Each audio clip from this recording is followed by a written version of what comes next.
रप्पा रप्पा काटूंगा एक।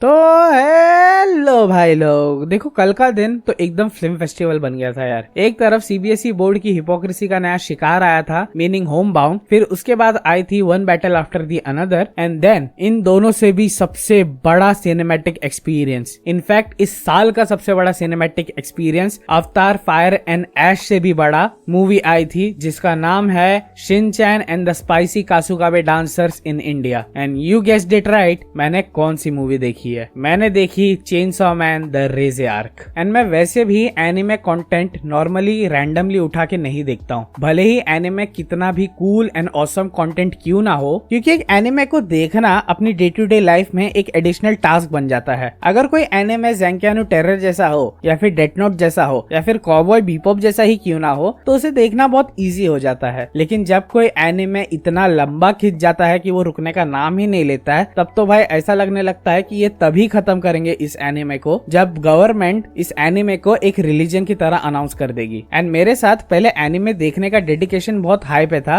अभी उतना नहीं है। एंड इसलिए मैं छोटे एपिसोड एंड छोटे सीजन्स वाले एनिमे उठाता हूँ देखने के लिए, ताकि वो जल्दी खत्म हो जाए। एंड इस चक्कर में ही मैंने चेनसॉ मैन का सीजन 1 देखा था। एंड पता नहीं कब से इसके सीजन 2 की वेट कर रहा हूँ मैं, कब आएगा भी कि नहीं, कुछ आइडिया नहीं था मेरे को भाई। एंड फिर मुझे पता चलता है कि इसकी मूवी आ रही है, वो भी इसके रिलीज के 2 दिन पहले। एंड मुझे पता था कि डीमन स्लेयर मूवी का क्या ही क्रेज था इंडिया में अभी रिसेंटली। एंड वो सब देख के मैंने बोला भाई ये चांस तो मैं मिस नहीं करने वाला। एंड मैं निकल पड़ा Chainsaw Man the Reze arc movie देखने। एंड ऑनेस्टली भाई ये मूवी एक अच्छी मूवी है। हाँ मतलब it's a good watch. And recent time में जो गार्बेज मैंने देखा है ना, उसके मुकाबले तो ये प्योर मास्टरपीस है भाई। एंड मुझे पर्सनली चेनसॉ मैन की कहानी इसलिए इतना हिट करती है क्योंकि डेंजी को खुद नहीं पता है कि वो कितना पावरफुल है एंड कितने लोगों के लिए वो कितना बड़ा एसेट है। एंड उसको लगता है कि लाइफ में जितनी भी लड़कियां उसके पास आ रही है वो उसके लिए एक स्पेशल गर्ल है, लेकिन रियलिटी में सब बस उसको यूज कर रही होती हैं। एंड ऑनेस्टली भाई ऐसा कौन सा लड़का होगा जो इससे रिलेट नहीं कर सकता है। एंड ये मूवी की कहानी भी कुछ ऐसे ही आइडिया के अराउंड रिवॉल्व करती है। स्पॉइलर अवॉइड करने की कोशिश करूंगा मैं, लेकिन रिव्यू बना रहा हूँ एंड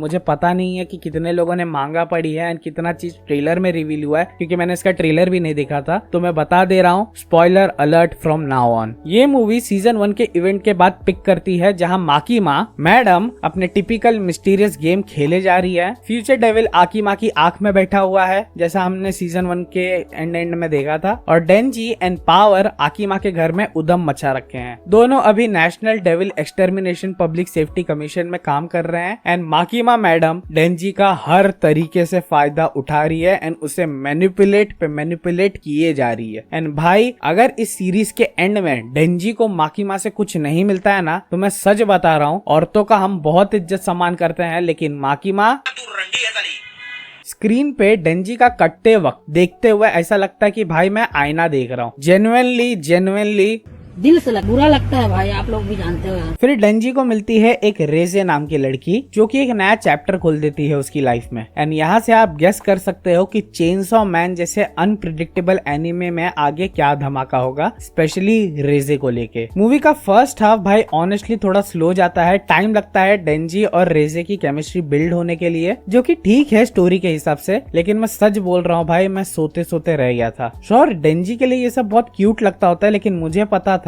कि कुछ तो बड़ा होने वाला है आगे, स्पेशली रेज़े को लेके। एंड इंटरवल ब्लॉक आने तक थोड़ा ड्रैग होने लगती है मूवी, लेकिन जैसे ही इंटरवल ब्लॉक आता है एंड उसके बाद जैसे ही सेकेंड हाफ स्टार्ट होता है भाई, full on back shit crazy mode on हो जाता है ये मूवी का। एक्शन का लेवल ऐसा है कि बैड है शायद से बहुत छोटा शब्द पड़ जाए उसको बताने के लिए। खून की नदी में एक चेनसॉ मॉन्स्टर एक शार्क फील्ड के ऊपर राइड कर रहा है भाई, how can you go wrong with that? And they haven't went wrong with that भाई। हर एक हिट, हर एक ब्लास्ट स्क्रीन पे ऐसा फील होता है कि ऐसा खुद लग रहा है आप उस ब्लास्ट के बीच में खड़े हो। माइक्रो सेकंड के लिए स्क्रीन ब्लैक होती है और फिर इम्पैक्ट का शॉट दिखाया जाता है एंड आप लिटरली हर एक पंच, हर एक ब्लास्ट फील करते हो। एक्शन इस मूवी का टॉप गॉड डैम नॉच है, और जितना ये मूवी का एक्शन ओवर द टॉप है ना भाई, उतनी ही इसकी एंडिंग इमोशनली हिट की है मुझे। विदाउट स्पॉइलिंग एनीथिंग मैं इतना ही बोलूंगा, माकीमा, मैं फिर से बोल रहा हूँ, औरतों का हम बहुत इज्जत सम्मान करते हैं, लेकिन माकीमा